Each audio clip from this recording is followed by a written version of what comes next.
Voltei para o nosso segundo momento, hoje, quinta-feira, dia 5 de novembro. Vamos lá agora com história. História, vivemos em uma comunidade e eu e os outros, cada um tem sua cultura. Página 210, 214, 110, 114 e 115. Tia já quer que vocês adiantem mais. As atividades são das páginas 111 a 113 e página 116.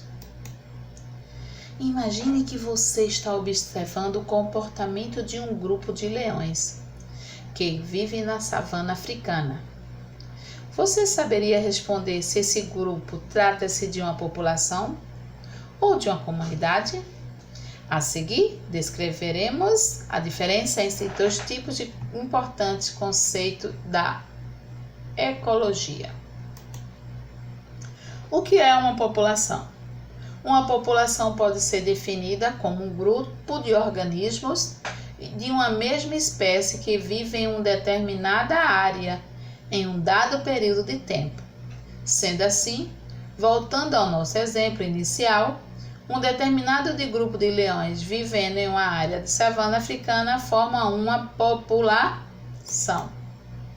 Em uma população encontramos organismos que apresentam maior chance de cruzamento entre si. Utilizando ainda o exemplo dos leões, podemos dizer que os indivíduos daquele grupo possuem mais chance de reproduzir-se com os leões do mesmo grupo que com indivíduos da mesma espécie, mas pertencentes a uma população diferente.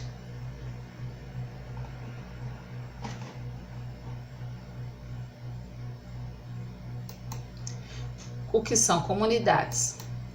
Comunidades podem ser definidas como conjunto de populações, ou seja, uma comunidade é formada por organismos que vivem em uma área determinada em um dado período de tempo.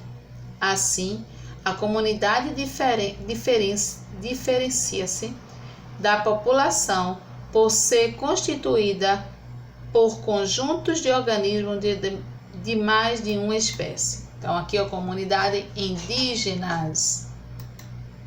Entendemos como comunidade indígena um conjunto de pessoas que mantém relações de parentescos ou vizinhanças entre si. São descendentes dos povos que habitavam o continente antes da chegada dos europeus. Apresentam modos de vida que são transformações das antigas formas de viver das populações originárias das Américas.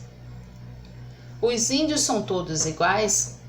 Algumas vezes nos referimos aos povos indígenas genericamente como índios, porque quando falamos de índios, estamos nos referindo a grupos que se conhecem como semelhantes em alguns contextos. Apesar das semelhanças que podemos notar entre vários grupos indígenas, quando eles se comparam entre si, reconhecem suas diferenças, pois prestam atenção nas particularidades de cada grupo. Cada povo indígena possui tradições culturais próprias, isto é, tem uma história particular, além de possuir práticas e conhecimentos únicos. Quilombolas são os descendentes e remanescentes de comunidades formadas por escravos fugitivos, os quilombos.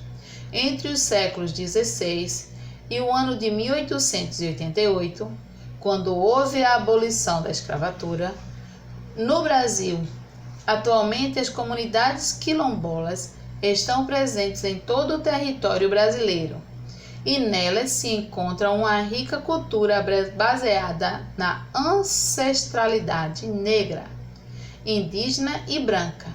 No entanto, os quilombolas sofrem com a dificuldade no acesso à saúde e educação. Quem são os quilombolas? A palavra quilombo origina-se do termo quilombo, presente no idioma dos povos Bantu, originários da Angola, e significa local de pouso ou acampamento.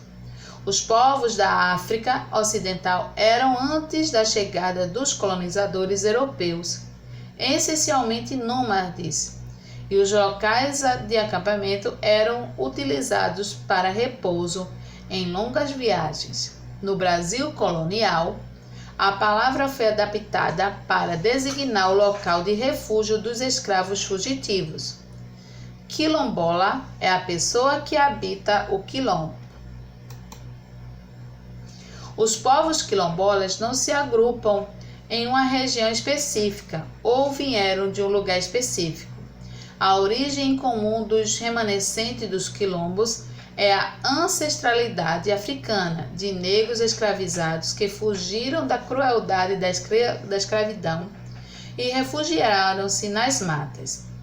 Com o passar do tempo, vários desses fugitivos aglomeravam-se em determinados locais, formando tribos. Mais adiante, brancos e índios e mestiços também passaram a habitar os quilombos, formando, porém, um menor número da população. Ao longo da história brasileira, vários quilombos foram registrados, alguns com grande número de habitantes. O Quilombo dos Palmares, que fica lá em Alagoas, por exemplo, que na verdade era formado por um conjunto de 10 quilombos próximos, chegou a ter uma população estimada em 20.000 habitantes no século XVII. Ainda hoje existem comunidades quilombolas que resistem à urbanização, vir para a zona urbana e tentam manter seu modo de vida simples e em contato com a natureza, vivendo, porém, muitas vezes em condições precárias devido à falta de recursos naturais e à difícil integração da vida urbana e não tribal. Então, aí acrescentei novas informações ao nosso assunto, mas vocês vão precisar ler para conhecer, ler para entender e ler para responder. Boa quinta-feira e até amanhã, sexta-feira. Tchau!